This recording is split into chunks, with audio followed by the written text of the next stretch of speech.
Um, Good morning, everyone, to the first parallel session of today, which is dedicated to COVID-19 and pandemics on infectious diseases. My name is Jana, and I will be moderating this session. Now, yesterday in the panel, we already had a session on COVID-19, and we heard four inspiring speeches from various parts of the community. So it was, well, it's clear that first of all, we no longer live in isolated world. I'm just quoting some of the messages of yesterday. And the solutions to the problems should be global. And this asks for global collaboration and collaboration across also the society, stronger collaboration with businesses, but also across various scientific disciplines. So what it was emphasized is that vaccines, of course, developed because so much investment went into fundamental research that enabled this. That in the case of businesses, what they are looking for in particular to strengthen their outputs is also private-public partnerships. The relevance of data was mentioned, and open science really was switched to a higher gear during the pandemic. I think that was one of the most tremendous impacts on science creation that came out as a result of COVID, but that is, of course, just my opinion. And the relevance, as I mentioned, from across different domains, including social sciences, was relevant to tackle, to address this crisis. We are here today to hear from 4 case studies, examples across the world how the COVID crisis was approached by research organizations and research infrastructures. And we have 4 speakers. We're starting with an online presentation. I'm sorry that our first speaker, Nahla AFIFI, Director of Qatar Biobank, will be presenting online as she could not join us in the last moment. So let's just start with this. Thank you.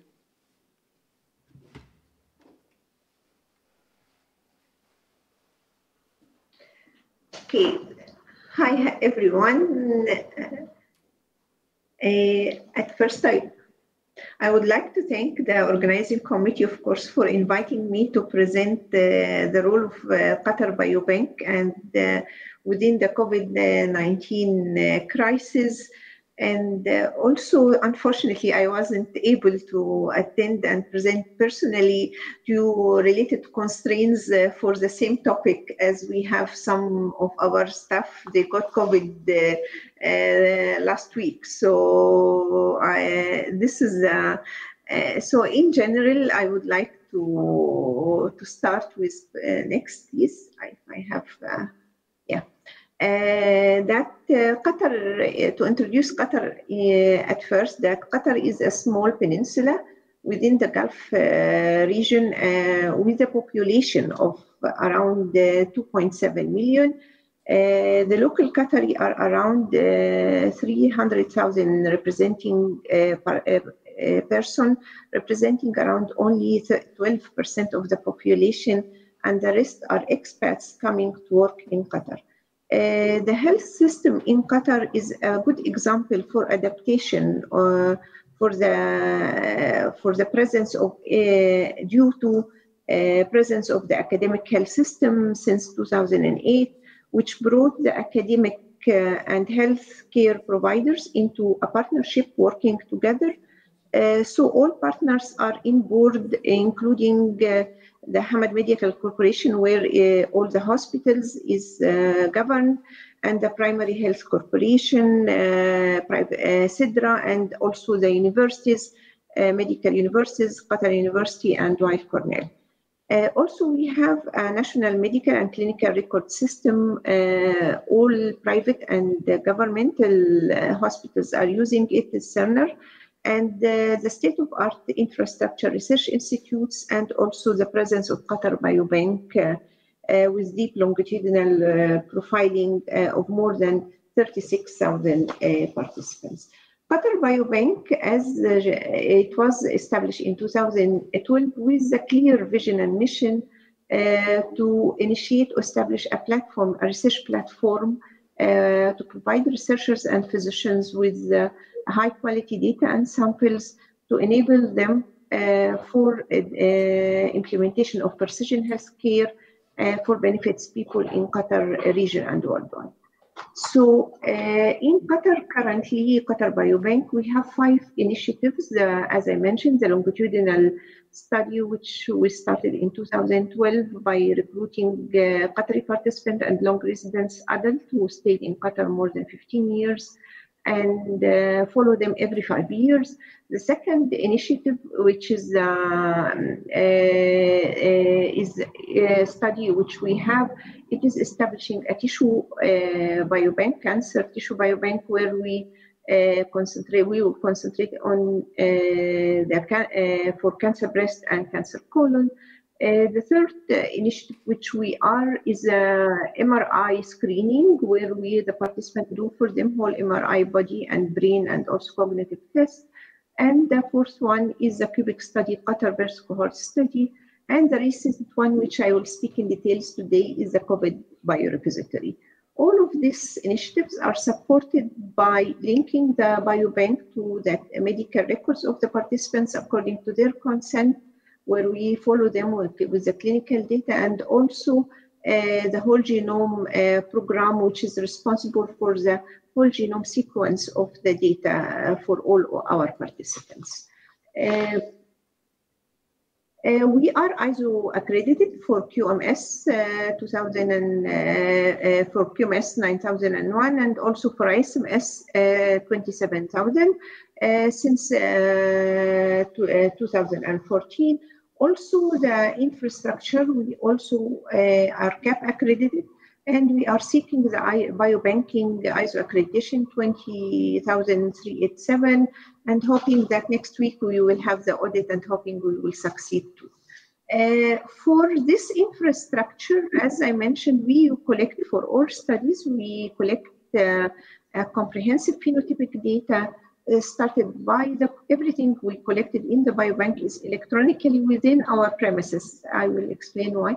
So starting from the consent electronically and signature, then we have a questionnaire about the lifestyle, medical questionnaire, medical history, and dietary questionnaire. Then we have anthropometric measurements, height, weight, and sitting and standing.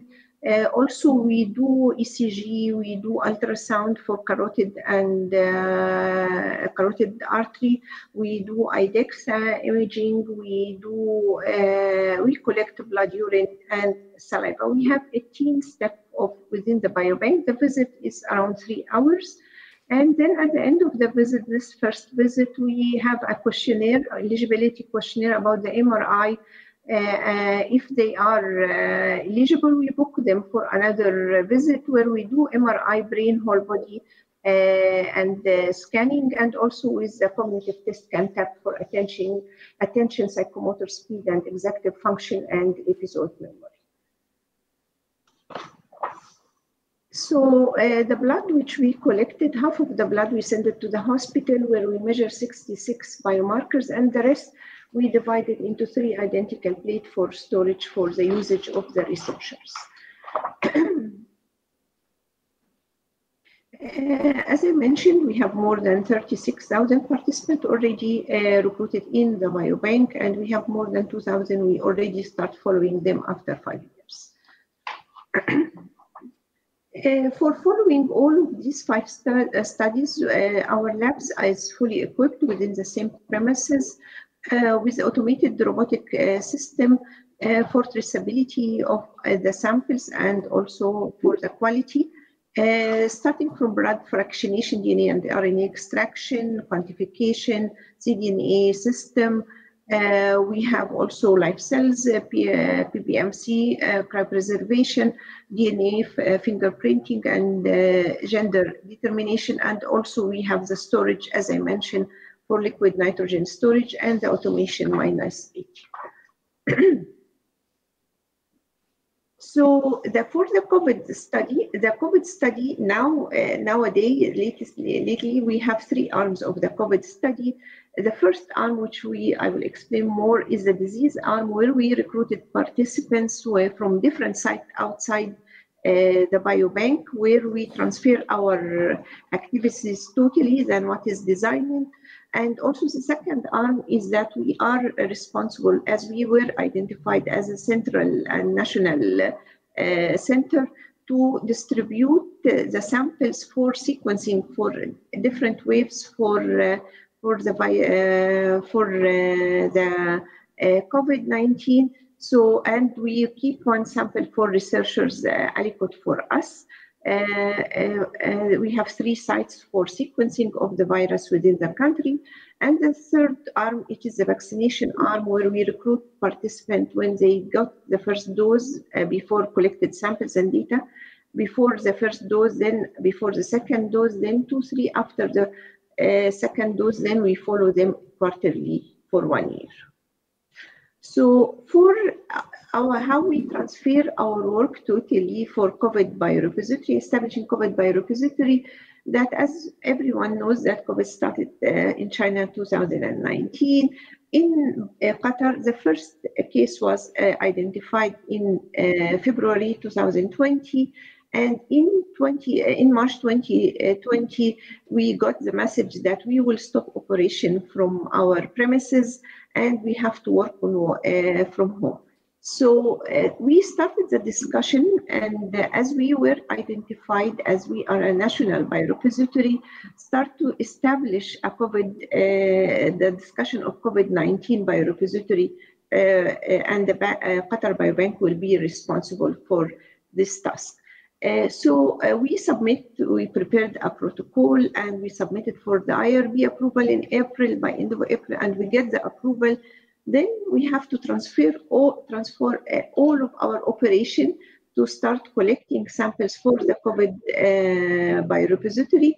And we started successfully since May 17. Of course, we started gradually adding things, like we add the swab. Once we have the kit of collection, we have shortage of kits at the time for our biorepository. We start the collection, adding the collection in June 2020. By September 2020, we closed the first wave of collection as we accomplish our task at that time. So our protocol was that we will follow the participant, our nurses and lab technology and all the team will go on site, different sites where isolation centers and the hospitals to collect on weekly basis, collect samples and data. And we have a questionnaire from especially in the first one with WHO questionnaire about the disease. Then once they recover, we follow them within the biobank. We invite them on monthly basis to collect from them samples and data. On months 3 and 6, we invite them to do the whole visit of the biobank as a cohort participants, and also collect and do MRI for brain and the whole body, and the cognitive test, of course.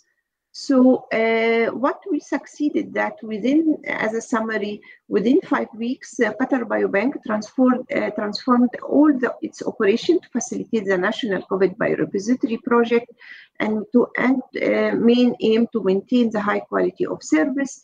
The IT had to develop an electronic system collecting the samples and data to be linked from outside the biobank.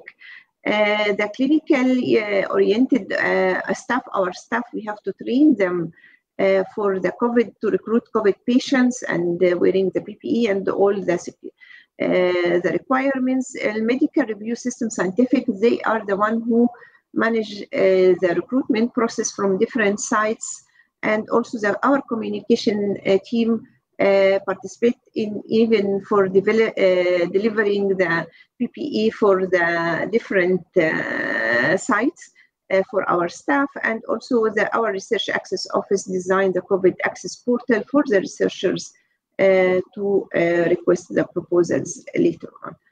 So how we were helped that prove that our operation, we have a resilience plan by that we have already organized various tools help to address the quality and fitness since we were accredited at that, and we have all the documentation for that, and also fitness that the quality and the fitness for purpose in the transition phase.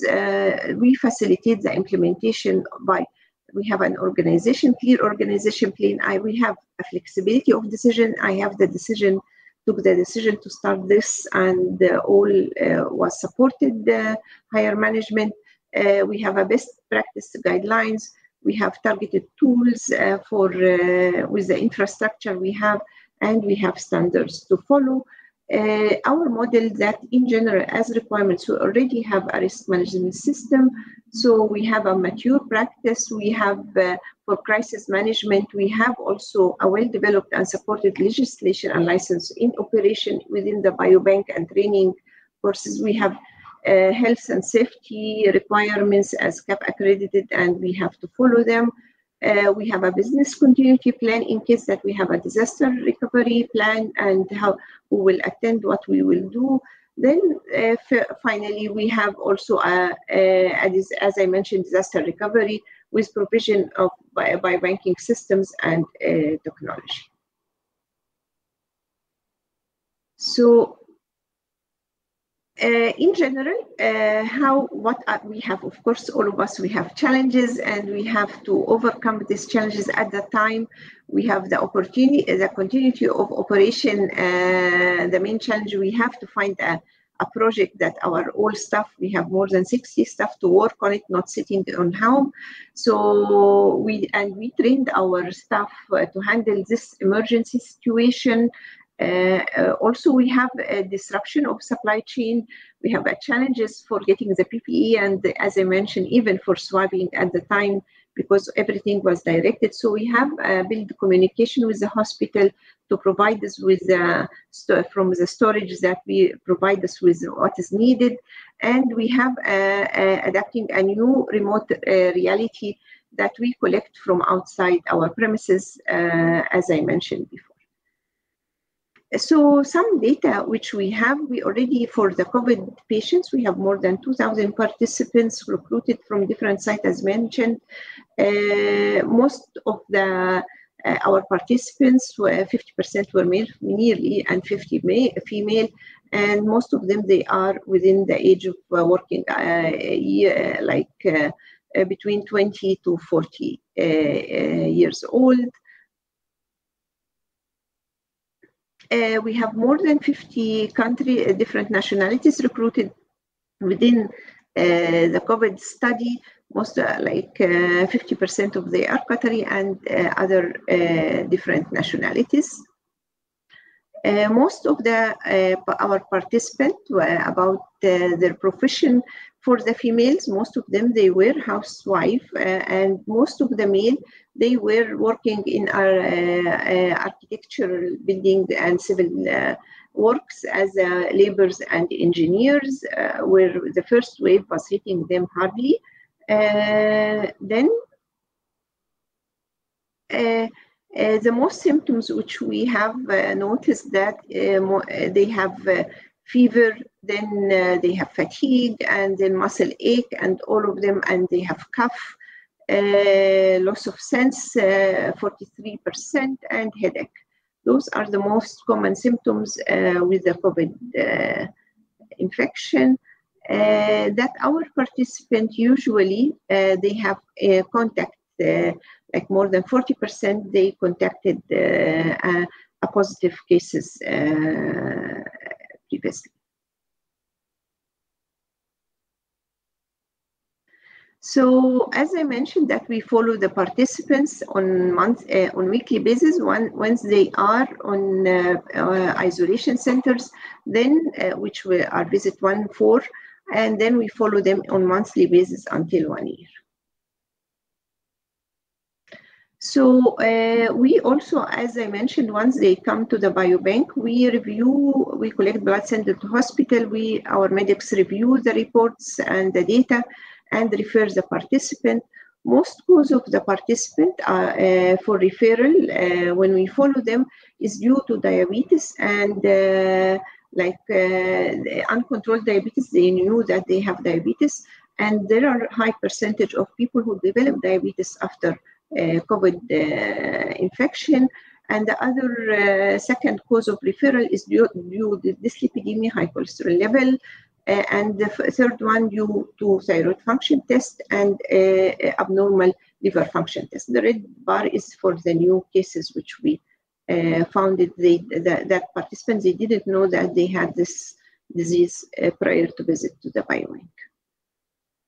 So in conclusion, that the implementation of appropriate tools by Qatar Biobank and its network with other stakeholders managed to create a robust framework for an effective response to the pandemic, establishing a successful COVID biorepository considering the needs of the wide sector of researchers while ensuring robust governance with will minimize the impact of research specimen collection from patients and will maximize the use of samples for multiple research projects in Qatar, extending the COVID biorepository to include recruiting 1,000 vaccinated cohort. It was our second phase of this project.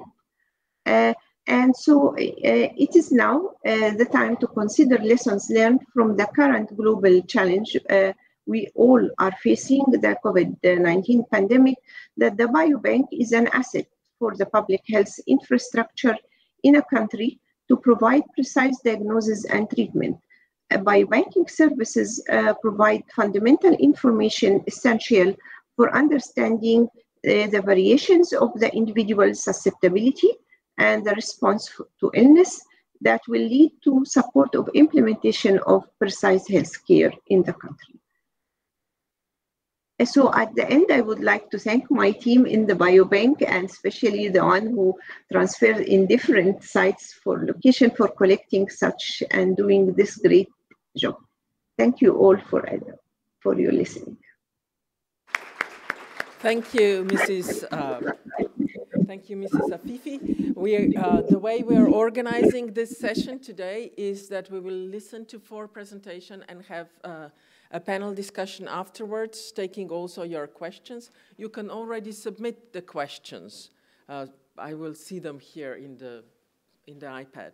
So our next speaker is Carlos BATTHYÁNY, Executive Director of Institut Pasteur de Montevideo, sorry, from Uruguay.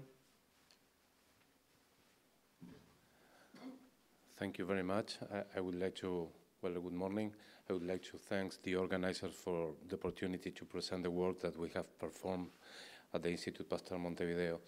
So today my idea is to tell you how the Institut Pasteur Montevideo, working as a unique, as a whole research infrastructure, became an important player developing solutions for the health crisis in Uruguay during the pandemic. Also, I would like to comment how Uruguay, a small country in South America, so how you, the next one? I don't. It's not here. Yeah. You know where it is? Okay. Why? Thanks. So I would like to comment how Uruguay went from being one of the best countries in the world leading with the pandemic during most of the 2020 to suffer important setback in the first half of 2021. And at the end, I would like to leave some comments and thoughts that I would like to discuss together.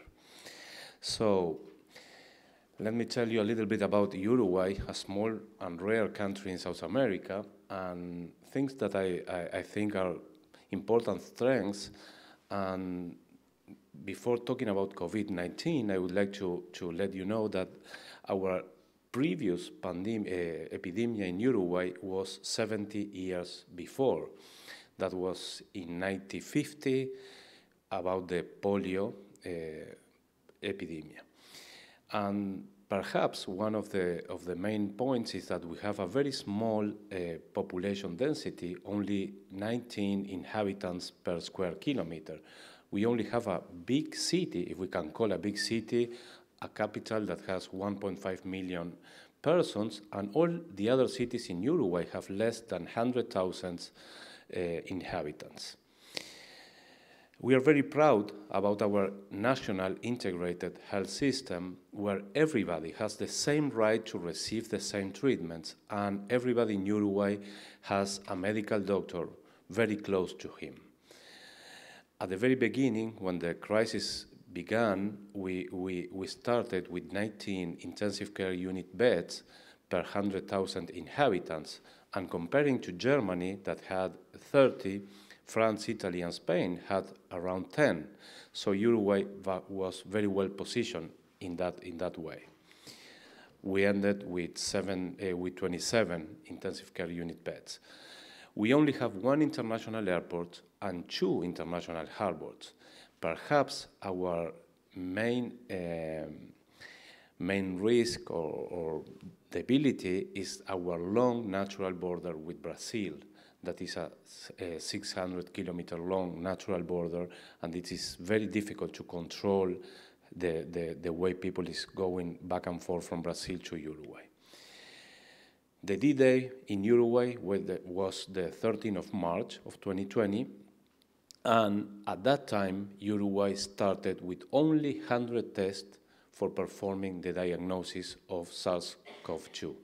Okay? So, what did we do during March 2020? So I'm going to show you like a hard, very intense timeline during that month in 2020. 1st of March, we have a new government taking over in Uruguay.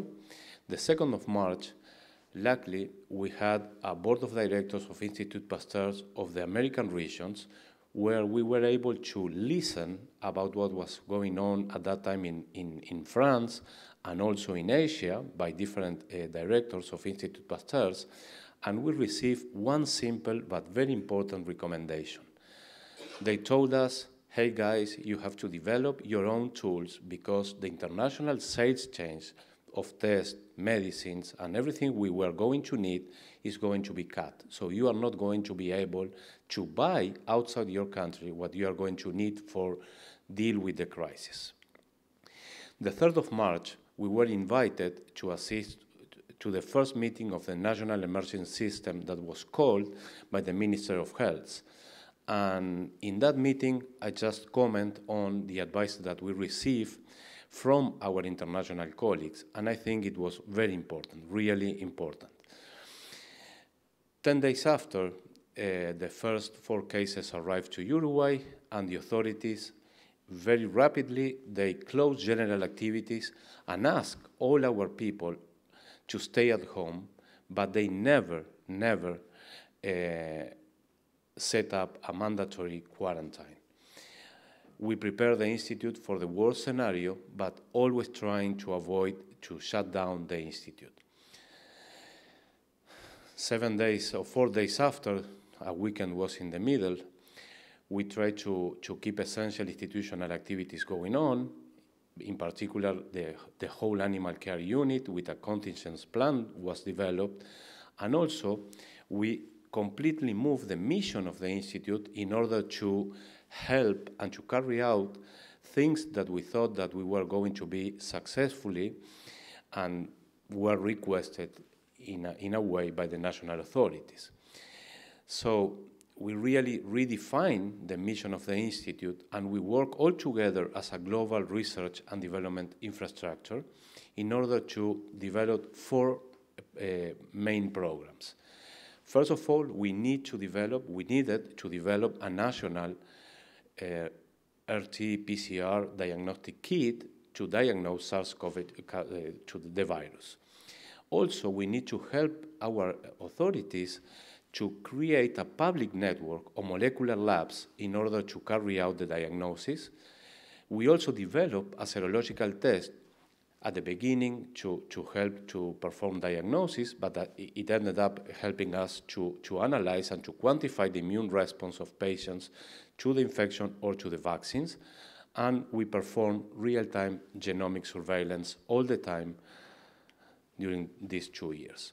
So to go to the point, we perform inside the Institute, and for the first time in our 15 years old life, almost 10% of all the tests performed in Uruguay, with a 13% of positive tests globally.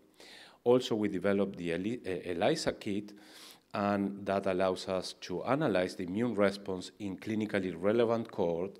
And we also performed the first clinical trial inside the Institut Pasteur with our employees. We perform a longitudinal study following the immune response to different vaccinations. And as I mentioned, we performed the real-time genomic surveillance for the whole country. So for this, this is the flow chart that we follow. So when we have a SARS-CoV-2 positive sample, after that we perform different PCRs following the known variants of concerns, and if one of those personalized PCRs went positive, then we did a next generation sequencing, or if it was not a variant of concern, we perform next generation sequencing to identify new variants, as it happened to appear in Uruguay. This is the different strains of the variants that were circulating in Uruguay. In green, you can see the original Wuhan strain, and by the initial of 2021, the Gamma variant, the variant coming from Brazil, arrived to Uruguay, and that was a huge setback for us. Then in orange, you can see the Delta variant, and finally, all the black and the other color is the Omicron and its subvariants that I'm showing in the inside. So, of course, we also perform science. We published several papers related with the variants, papers related with the testing strategies, and papers related with the immune response characterization, and also basic or curiosity-driven science related with COVID. And let's compare what happened in the world as a global versus Uruguay. So this is right now what happened in the whole world, and you can see different waves of daily new cases, around 600 million. And each of those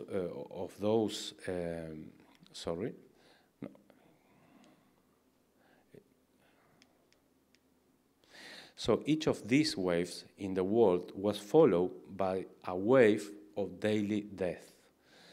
In Uruguay, we only suffer 2.5 waves of daily new cases. And as you can see in the slide very clearly, during the whole 2020, Uruguay was one of the best countries in the world dealing with the pandemic. We almost have no waves during the whole 2020. But if you see the waves of death in Uruguay, in 2021, at the very beginning, we suffered a huge wave. And then, when the Omicron wave came in 2022, that was not followed by an important wave of death. So we were able to uncouple cases versus death. And that was reached when Uruguay was able to reach 36% of the total target population with 2 doses of the CoronaVac, of the Chinese vaccine, in our population. Then we performed boosters with the Pfizer vaccine. And as you can see, the main wave was because of the Gamma variant of the virus, and then the second big wave was because of the Omicron variant. But the vaccines really, really worked. But unfortunately, we were not able to anticipate, as scientists, as an academic people, we were not able to anticipate and to speak to our people to avoid what happened at the very beginning of 2021, when Uruguay became the worst country in the world with the most incidents per 100,000 people. So just to finish, I would like to leave these final reflections or comments. So by October, November 2020, as you can see in the graph right there, the scientists, the academics, we should have made ourselves heard more forcefully, asking our people to stay at home. That was the whole message that allowed Uruguay to deal very well with the pandemic during 2020, but we failed in 2021. If so, we could have saved many lives. 7,000 people died. Also, for me, it does not seem reasonable that there are human beings with 4 or more doses of vaccines, as it happens in my country, and many unvaccinated at all or with low doses. Closing schools, was that an evidence-based decision? And we have to think that children are not small adults, and they really paid a high cost because of us, because of the adults. In Spanish, that means, see you tomorrow, dear teacher. So, and that was computer in the middle. And finally, an important question that I would like to discuss all together is vaccination of children under 12 years old, or even worse, children under 5 years old without comorbidity. Vaccination with a vaccine that has no evidence of a long-term safety in that age group does not appear to be a decision based on the risk-benefit health ratio. So thank you very much for the opportunity. I hope you enjoyed the talk, and we will be able to discuss afterwards. Thanks.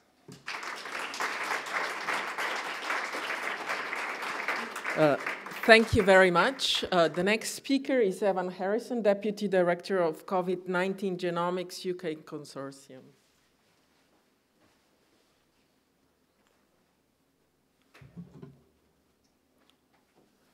Thanks. Thank you for inviting me to speak this morning. So during the COVID pandemic, I was the Deputy Director of COG-UK, but normally I'm a microbiologist and a infectious disease researcher.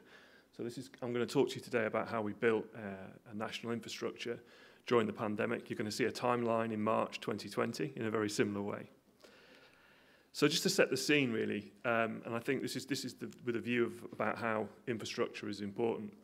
The work that I'm going to talk about that we did in the UK, and I think is very similar around the world, begins with a base of prior research and you know, important kind of both cultural, but also you know,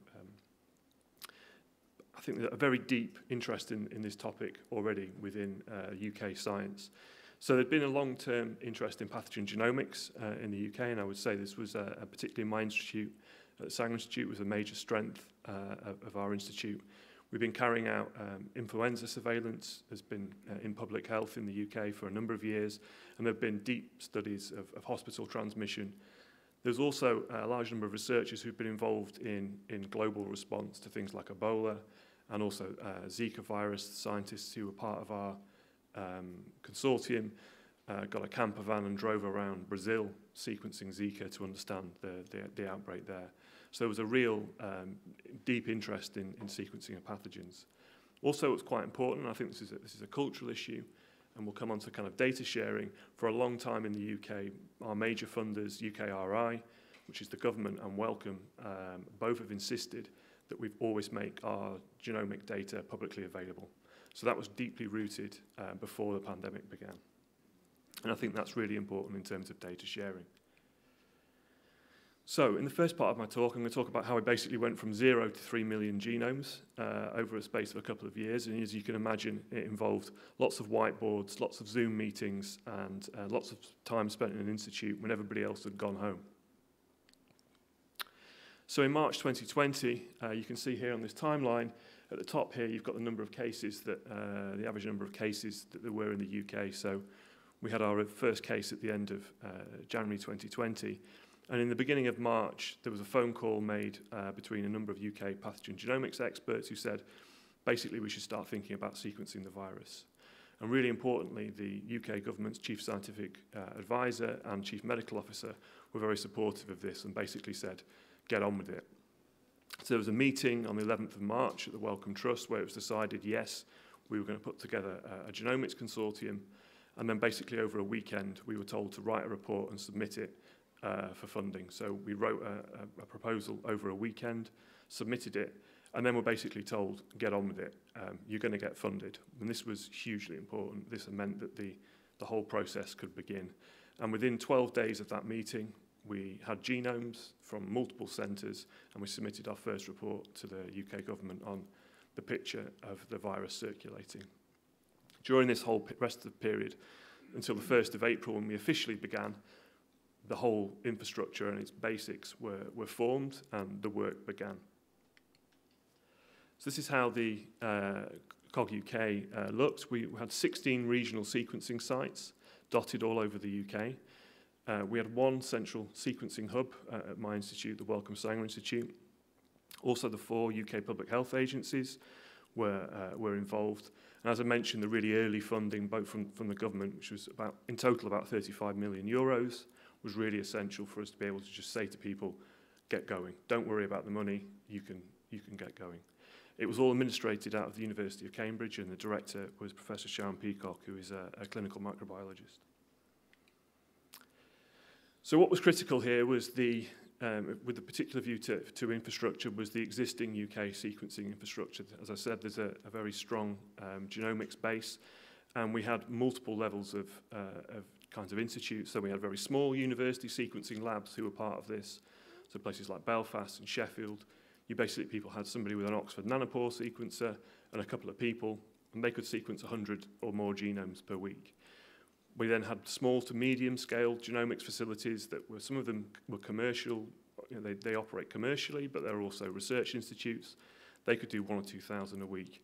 And eventually my own institute, which I'll talk a little bit more about, could do up to about 60,000 genomes per week eventually. We also had the UK Public Health Agency. So this was the infrastructure base that allowed us to develop the COVID genomics program. So at my own institute, we very, very quickly, so if you look on the right here, you can see we have a huge amount of robotics and a huge number of NovaSeq sequences, the Illumina platform. We had these for human genome sequencing, for sequencing of the UK Biobank. This meant that we could rapidly pivot these towards sequencing. The rest of the institute basically went home, and the whole institute turned round to targeting to stand-up sequencing. And this meant eventually we could take samples from the mass testing labs that were built across the UK. We could take up to 500,000 samples a week. We had storage in these big shipping containers at the back where we could take 6 million samples. And this allowed us eventually to peak to about, we were sequencing over 67,000 samples a week. And that goes from taking a sample, cherry picking it, and then sequencing it and delivering the data. The next, so how the kind of overall genomics program works in the UK is that samples from patients in the hospitals went to the smaller sequencing sites, and samples from testing at home or in the community came to the Sanger Institute. But then we had a shared data platform, and this was really the heart of the whole success of our genomics program. Without this, we couldn't have really have delivered it. So all our data, irrespective of the sequencing technology, flowed into a single computational platform, and then that data was then passed on to government and also to the academic scientists who were a part of the consortium, where they could analyse and use the data. So this was really the heart of our system was this thing called COVID Climb. So this was a cloud-based infrastructure that was built pre-COVID, that was there for microbial bioinformatics. And very, very quickly we built more of computational capacity, and then we stood up a complete system that allowed data to flow in. It was quality controlled, it was analysed, phylogenetic trees were built, and then individuals could access this data.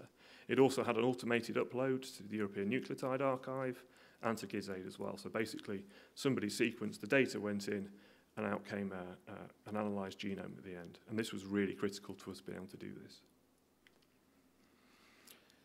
We also had to get through a data sharing agreement in the middle of the pandemic. As I mentioned before, in the UK, we had done lots of pathogen genomics, but we'd never got all 4 nations of the UK to agree to share pathogen genomics data. So we had to write a legal and data sharing agreement, which still stands, and hopefully will be foundational for future work. We also made all our data publicly available. At the start of the pandemic, in those first weeks, we couldn't get it into GISAID and the European Nucleotide Archive, so we just published it on our website, and we continue to do that to make the data completely freely available. We released it with minimal metadata. This meant that all the public health and health officials were happy. There was no risk of deductive disclosure. And then within that computational system, we could link the genomics data with patient records, and that allowed us to understand, as I'll talk a little bit more in a minute, about severity of disease, etc. So we generated 3 million genomes using this infrastructure. What did we do with them? So one of the first things we did, and really these are kind of little examples, and I think this is a really useful example for future pandemic preparedness. We analysed the importation during the first wave into the UK, and at that time all the infection control focus was on China and Italy, where that's where all the eyes were. So if a case came in, somebody had travelled to China and Italy, oh, it's probably suspected COVID. If they'd been somewhere else, we wouldn't have counted the case. Actually, our genomic analysis showed that most of our cases came from France and Spain, not from Italy and China. So this really tells us for future pandemics that, because there's an epidemic in one country, we can't keep focused on that. We need to be thinking about where else is it maybe it's transmitting, particularly with something with a latent period of 2 weeks. So this is really, I think, useful information. We also used this very, very early in the pandemic. I mentioned we could link with data from the National Health Service records in the UK. There was a paper saying there's a mutation in the spike protein. This makes the virus more severe. We were able to link, and you can see here in the bottom right-hand corner, basically we were able to compare viruses with mutation and without it, whether it killed people more or it caused more severe disease. And we were able to actually show that in this case it didn't. It was just more transmissible. But we had established this process, and then when more variants came along, we could use it routinely to show whether a variant was more or less severe. And as I'll talk about in a moment, we did this quite comprehensively.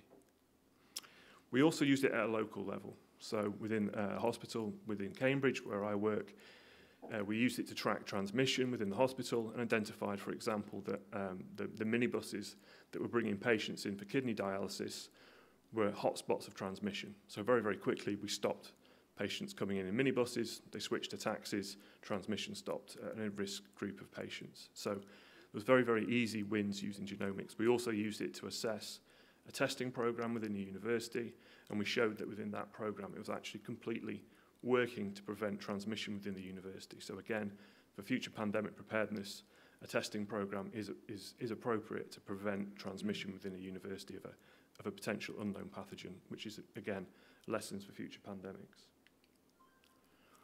Finally, really I think probably the most important thing that we did within the COVID COG-UK was the identification of the alpha variant in December 2020.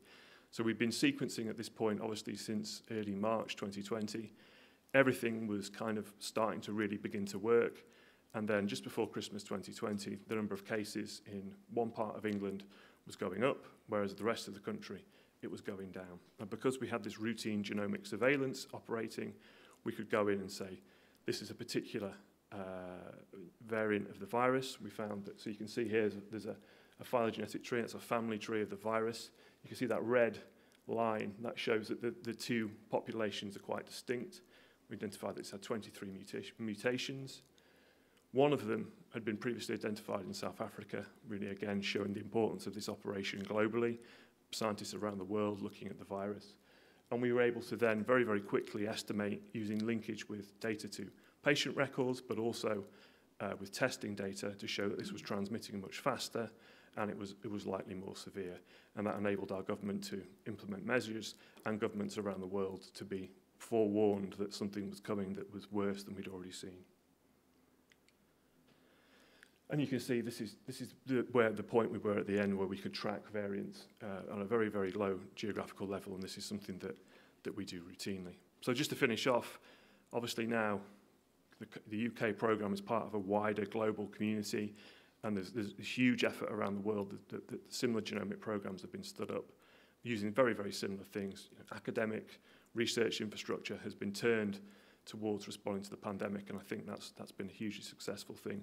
We're still sequencing at my institute. We sequenced 5,000 genomes last week. We're still keeping an eye on this virus.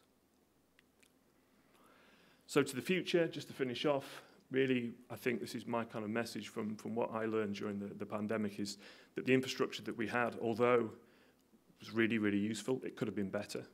We need to be thinking about how we integrate both human genomics and pathogen genomics into routine infectious disease research. If we have research infrastructure for basically for looking at AMR, for sepsis, for other conditions, that can rapidly pivot to a pandemic. I think building a pandemic preparedness into that is obviously important, but routine infectious disease research was ultimately what responded to the pandemic. And finally, in one specific thing, we still need to think about how we share pathogen data globally, and we need to think about both making that both culturally as part of the scientific community, something that's important, but also we need measures to convince people that that's an important thing to do. So this is just a summary of what I said, really. I think, obviously, expansion of further genomic surveillance for all pathogens is probably where we need to be going. And finally, really, the last piece of infrastructure, none of this could have happened without 600 academics and genomic scientists who did it, and without that expertise, none of it would have been possible. So I think, as much as we think about the infrastructure, we have to think of the people manning it too. Thank you.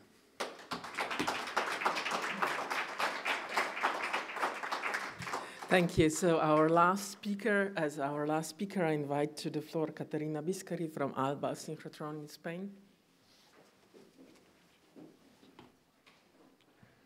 Thank you for the invitation.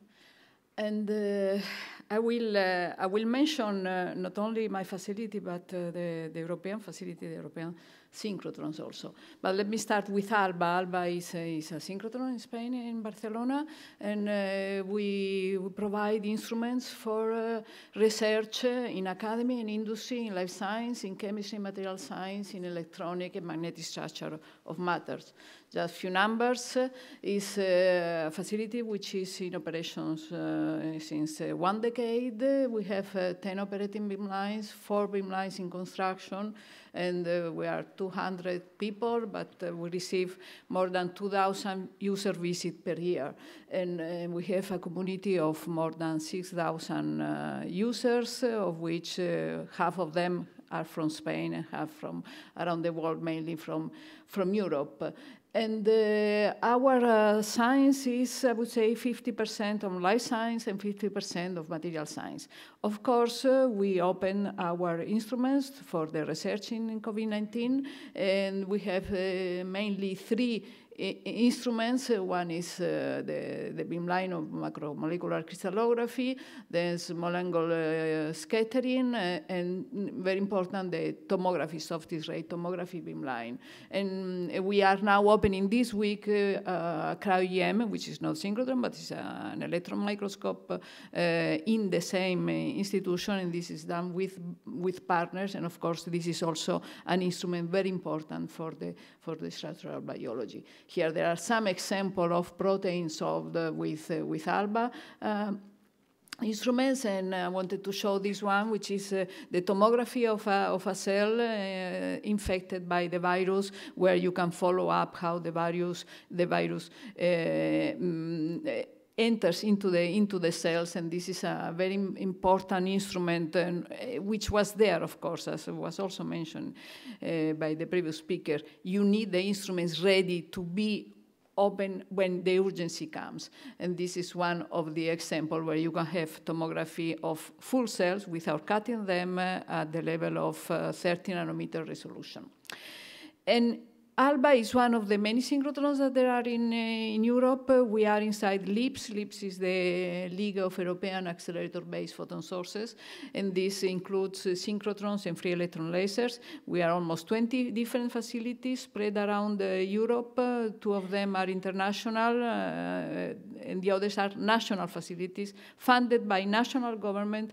And I want to stress this point that when we are here in the ICRI conference, where when we speak about European research infrastructure, we are not speaking only of S3 infrastructure, but we are speaking of hundreds of research infrastructures based on national funding. Based on national funding, but open to the whole community, free access, competitive access, free for all the researchers, not only from Europe, but also from outside Europe. And altogether, we offer more than 1 million hours of beam time per year. And of this, we have, as I said before, for ALBA, but this also we integrate is half of them are for life science, half of them are for material science. So we have here a huge asset of the European research area ready to provide solutions for all the different parts of the study for life science, as you can see here, this human atlas from ESRF, but for all the study on drugs, vaccines, and this was from the very beginning of the pandemic. This was clear that we were there to help solving the solution, and we have been part of the solution. And I show here as an example what we did in ALBA and what we are doing in ALBA, and this is a graph which is more or less the opposite of what was shown before of the waves. Here we have the presence in ALBA, which follows, of course, the waves. It increases when the wave is down, it decreases when the wave is up. But the important thing is that if you see, we started with full shutdown in March, this March that none of us will forget, and then we stayed for 2-3 weeks completely shut down with almost no people at the facility.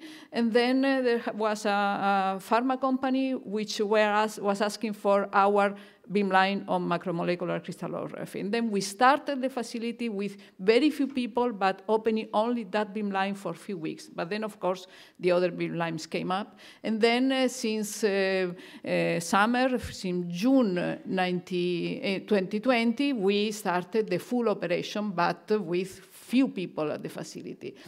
Only now we are more or less coming back, and this is also because we have developed, as all the other facilities, a way of working which you can balance the teleworking with working in presence.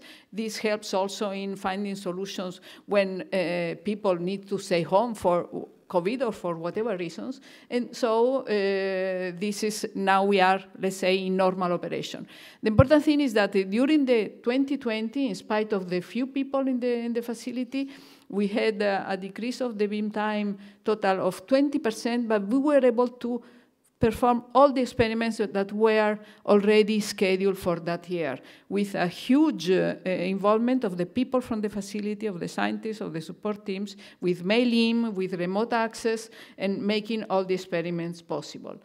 And LIPS, it was it started dedicated from the very beginning fast-track access mode for all for research on COVID. We endorsed the manifesto for the European COVID-19 research. We have, of course, we are inside the open data for all this part of the research. We did a position paper showing what were our instruments for the facility, and we have been in collaboration with the academy and with the industry for the solution of the pandemic. It's not only LIPS. I want to mention also ARIA. ARIA is network of analytical facilities in Europe, and it includes also lasers, ions, neutrons, high field magnets, and also there we did a position paper. ARIA was born just before the pandemic. The kickoff meeting of this association was in February 2020, and for most of us was the last meeting we did for years. And Just summarizing what we did, we developed on the fly new operation modes. Remote access was already there, especially for the macromolecular crystallography beamlines, but we extended that kind of access also to others. Of course, you need for that developing software, developing IT tools, and this was done with in the different facilities, but also sharing experience. This is again very important that we share and we work together. We went to this mailing sample where we had to develop administrative procedure for mailing in samples with all the what in that moment in 2020 where it was difficult to move and to find people who could carry on the samples. That was also a challenge, but we did that, and of course the involvement of all the people, as was mentioned before. Nothing would be possible without the people who are always there finding solutions. The remote access has been increased a lot. These are examples of ALBA, diamond, and SRF. You can see here the dark color corresponds to remote. It was there for the crystallography beamline, but this is 2020, and this is 2021, and it has increased, and it will remain also higher than it was before the pandemic. And the IT services were essential for the remote use of facilities, and we needed a fast and safe connection. Of course, Zoom was helping and is helping all of us, and we see that even today we had the Zoom connection. And this is something that has been, was at the very beginning, there were still some technical problems, but then it has developed, and it is there to help in the future, also in the normal life, also without the crisis, because it helps in decreasing the number of travel, and this is very important for the challenge of the climate change. So it's something that we have used this crisis to develop better tools also for the future.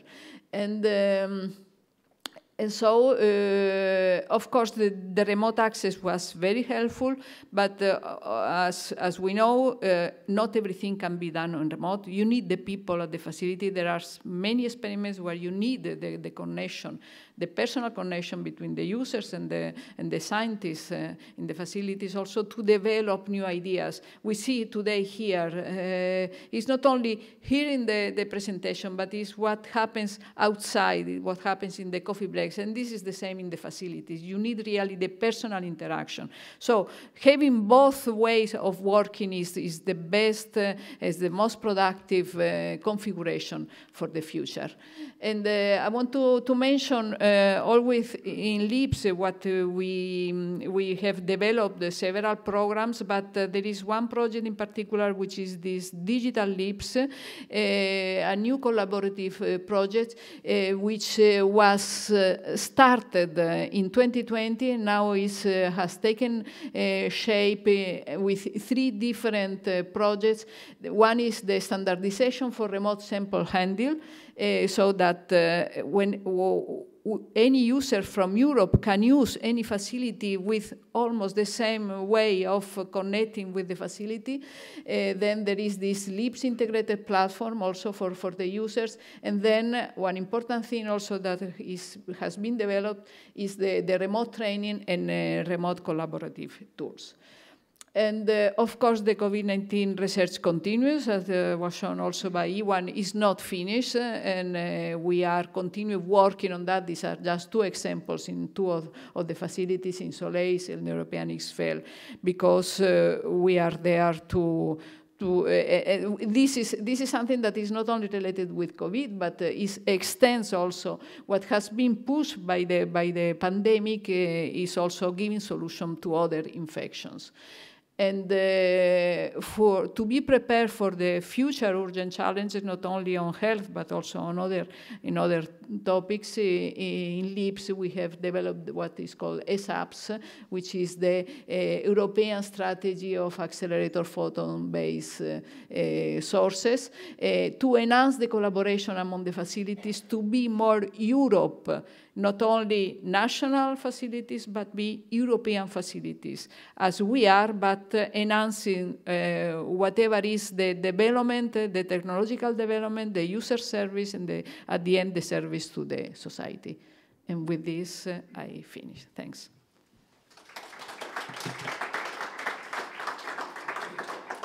Thank you very much. I ask the speakers to join me here, and we'll get microphones. And I ask the audience online and present to send us questions. But of course, we have prepared some questions in advance, and our panel has received the questions. And I'll ask something completely else. Of course, it's usually like that. So I apologize for that. We also have a speaker present online. So if we can also see Ms. AFIFI.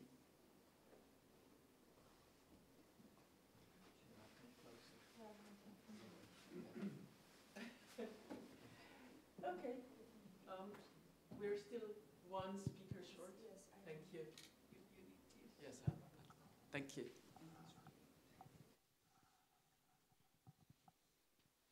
So let me start while we wait for the other Ms. AFIFI to join. So yeah, this was really interesting and really very impressive. Now, I said I'll start with different questions, and this will relate to how you were able to move so fast to address the topics. You all said that within a few weeks, you set up the activities in addition, well, ALBA took a bit longer to ramp up, and that there are specific issues related to the facilities which have, of course, which require users to access and so on. In case of shutdown, that's a particular issue. So let's start by asking Ms. BATTHYÁNY, how did you, you mentioned that science should be better heard. How do you propose to go about that? Because this is one of the very important topics. Well, I will talk about the experience in my country. Yeah. And I think that one thing that was very good was that scientists were heard and the authorities was asking for help, was asking scientists for help. And that was very good. But we did not talk directly to the population. And I think that in these cases that where you are surfing like a crisis that you really don't know what is going to happen, you have to be very, very careful about the messages you are sending to the people. And people is listening to scientists and to professionals in health, whatever. But for example, for me, it was very, very sad when we realized that at the end of 2020, we were losing the battle. A lot of cases were increasing in our country. We went from few cases per day to hundreds and thousands of cases per day, and we were not able to communicate directly to the people. So we were going through the government, and the government was talking to the people. And of course, the government has to take into account different variables, but for me, we should have speak directly to the people.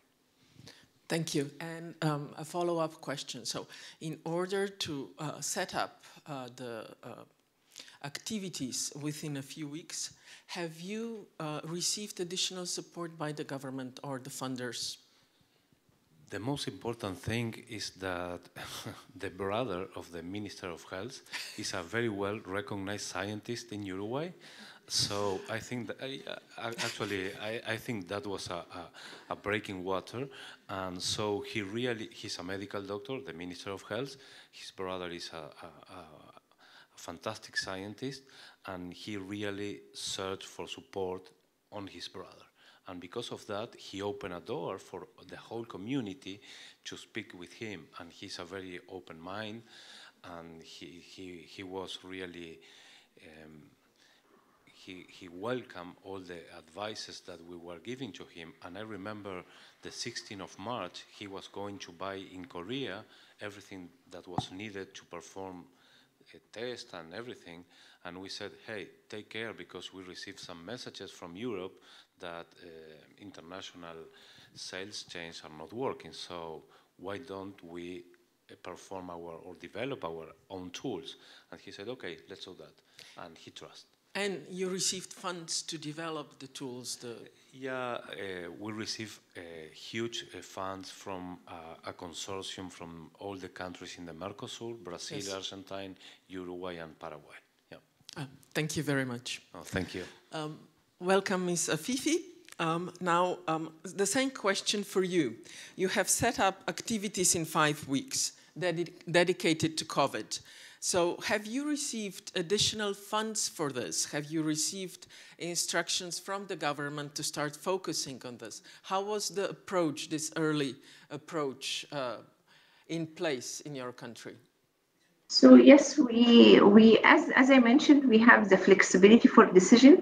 So our all resources and the budget, which is already available for the Biobank, was under our decision that we will change the direction and start buying the PPE and what is requirement from infrastructure.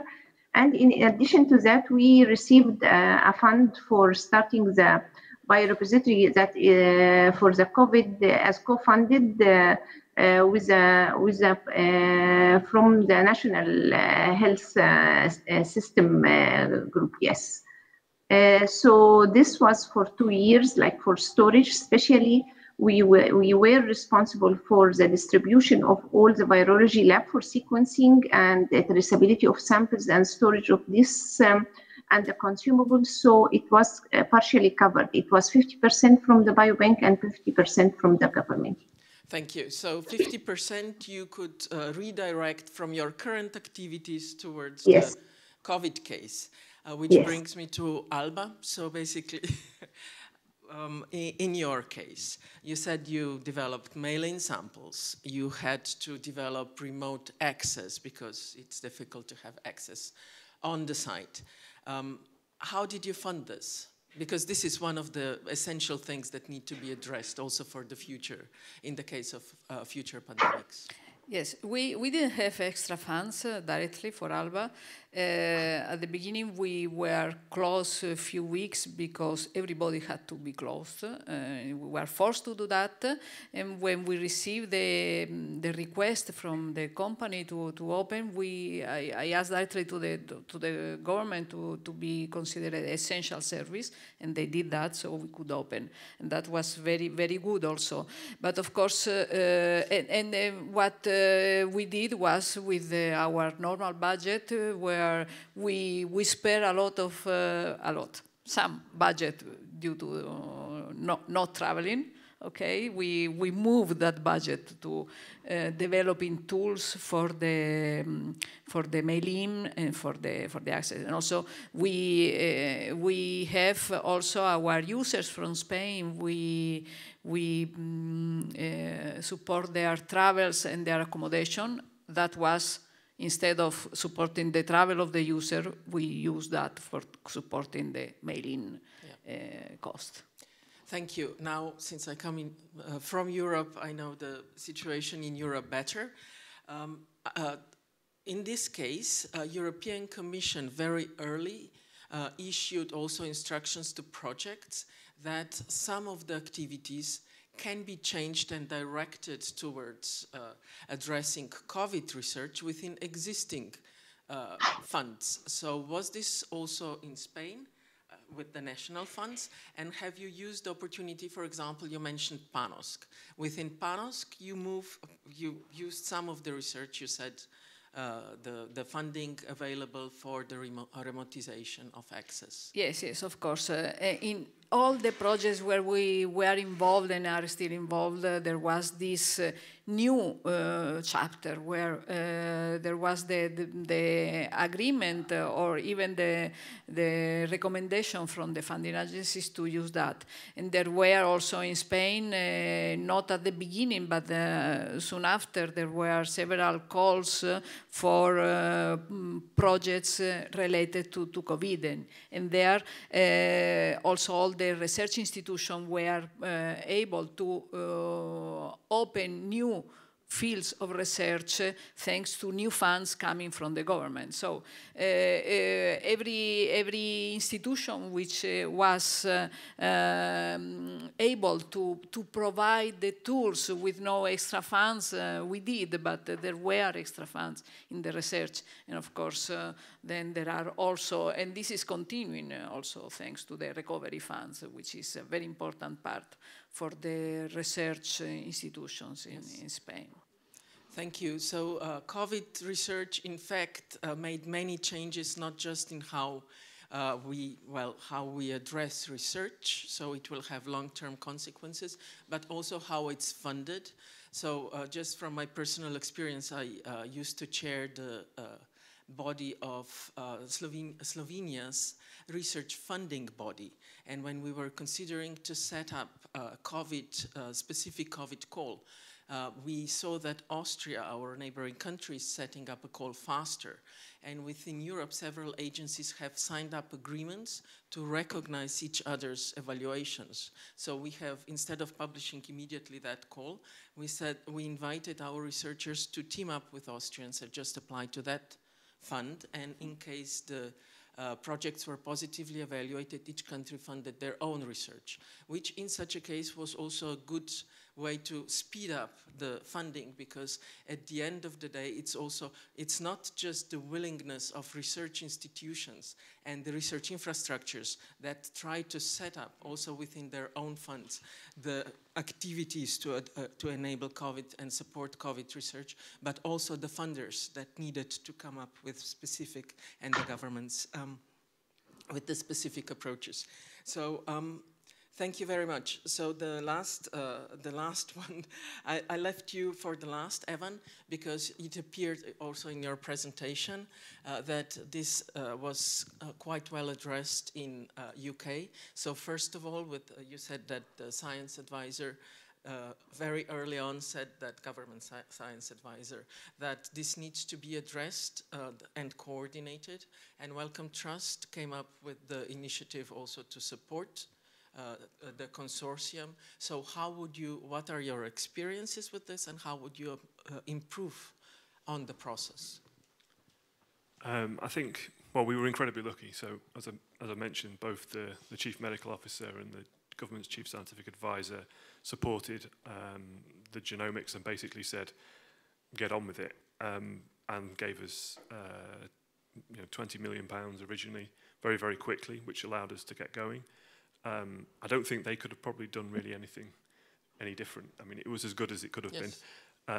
I think, obviously, as well, that was the funding that paid for the sequencing. The universities and the research institutes themselves had a cost because they'd shut and they had to reopen, so their support was also really critical. I think a couple of those I know some of the individuals within the consortium had more trouble with their individual universities to convince them that this was an important thing to do. So I suppose a standardized mechanism that to be activated in a pandemic would probably be quite useful along that line. But I think other than that, we were incredibly lucky that we were funded and supported. Thank you. So this closes this round, but probably also due to my first question, we have received received a question from the audience on how do you address the anti-vaccination propaganda. Well, this is also relevant for the future pandemics. How do we make science be heard scientific advice heard better in the population? Would someone of you like to answer this? So for us in Uruguay, it was very easy because we have a large story of mandatory vaccines. So, for example, children, in order to go to schools, they need to have almost 15 vaccines at 6-year-old, okay? So it was not difficult to ask people to get the shot. What I think it was a mistake was to, when we were with the crisis under control, was to use some very novel platforms, vaccine platforms, in children where we do not have enough evidence. And I think that was a huge scientific mistake. So, of course, I support a lot vaccination, and you can see clearly that vaccines were the way to uncouple cases versus death. I think that in children, that was a huge mistake. How many people are vaccinated? What's the share of people vaccinated, let's say, in Uruguay? With 2? With at least 3 doses in Uruguay, 99% of the target population. That means children's older than 5 years old. Thank you. Caterina? Yes, I wanted to comment, not only this vaccination, but I think in general, the research community has a responsibility of fighting the fake news. Because it's not only vaccine, it's the climate change, it's whatever. And as you mentioned, Carlos, I mean, it's important that we are able to be listened by the people. But it's not an easy thing, of course, especially if you are in a crisis like the pandemic one. You need also a reference who speaks, not everybody who can speak, also all scientists. So it's not an easy, we don't have an easy solution, but the scientific community should be more heard in general by the politicians, and then to transmit science to the whole population. And we should find a way to do that, to develop. And here Europe again has a responsibility, because if it comes from Europe, it's like it's more neutral than if it comes from each country government. And so I think we should work on that all together. And yeah, well, in UK with the chief scientific advisor, you appear to have this set up quite well. Yeah, but I think we, you know, we've got good vaccination levels, but I think this is still a systemic problem as well. I think something that we need to do, which is the public need to understand what clinical trials are and how they work, and I think that's been that needs to probably go into education starting in children, because vaccine trials, a lot of the propaganda was around they weren't tested properly, all this sort of thing. That's because people don't understand how a clinical trial works and the power of a clinical trial. And that's something that we've obviously got to try and correct as a scientific community, I think. I also think that there tends to be a view in the media where a scientist goes on, you have a pro and a con voice, and it's a similar thing with global warming. That's not the consensus. It's not one versus another. It's 99% of people think, scientists think this, and 1% think that. And we have to think about how we engage and probably decide whether we actually engage, so that we don't end up with this sort of, because the public take that as a view that half of scientists don't agree, and that's not the case.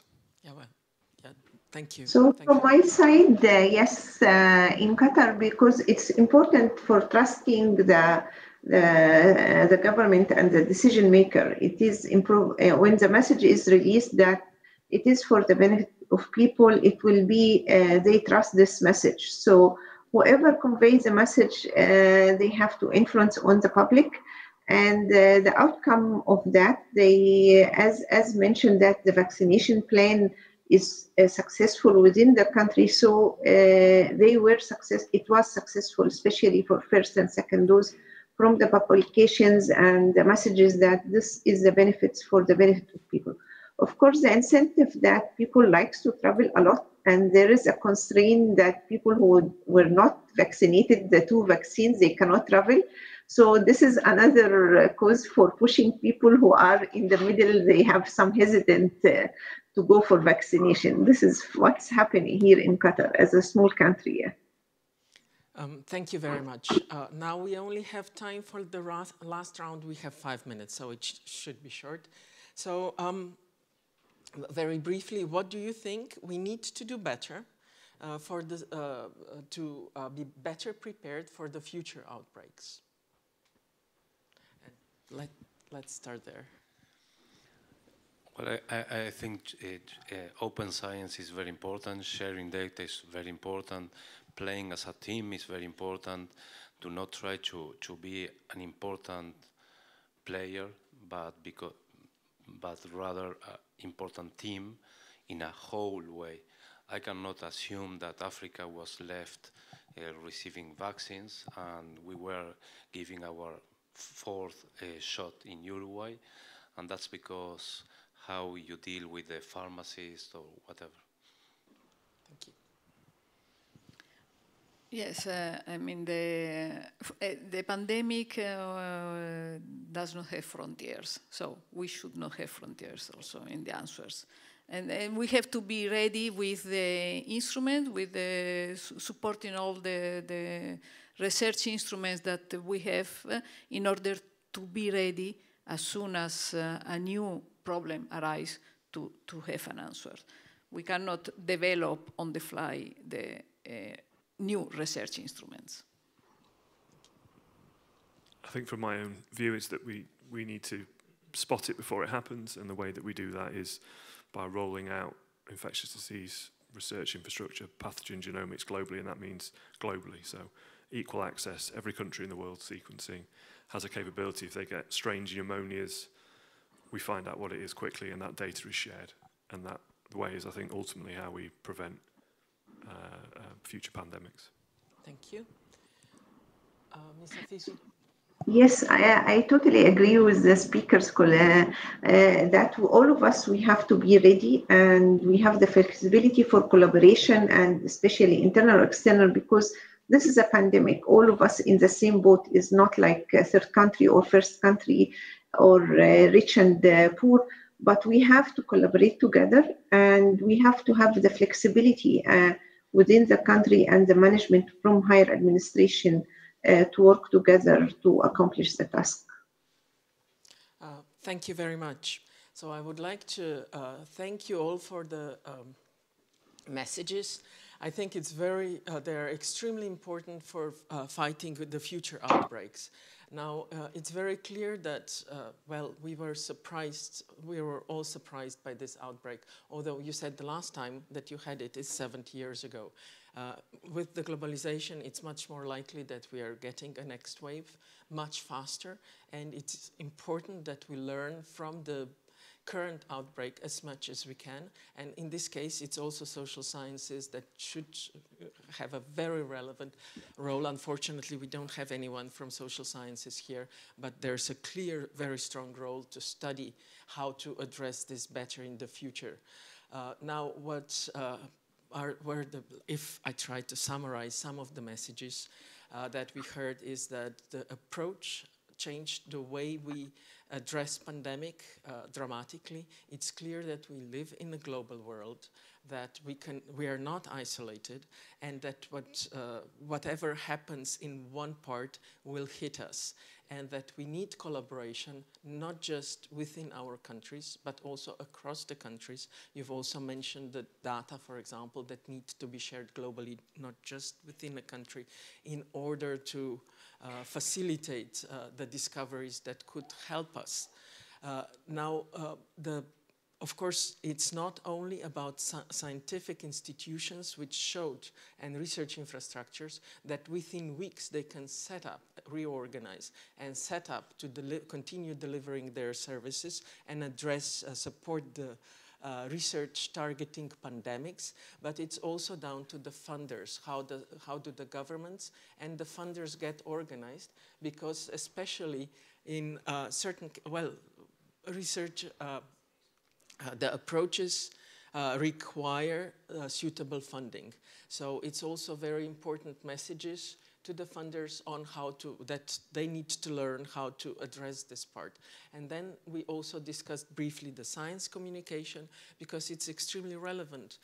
No matter what the scientific discoveries are, if the population will not believe us, if we are not organized in a way to communicate the messages that we are not just listened to, but also heard, there's a huge missed opportunity. And the scientific discoveries and all the efforts will not reach the population to its full potential. So let's hope that these lessons will also be taken forward and will be better prepared for the forthcoming crisis, which could be a climate one, but it's very likely that in a global world we'll have another pandemic. So thank you very much for this very inspiring talks. Thank you. Thank you.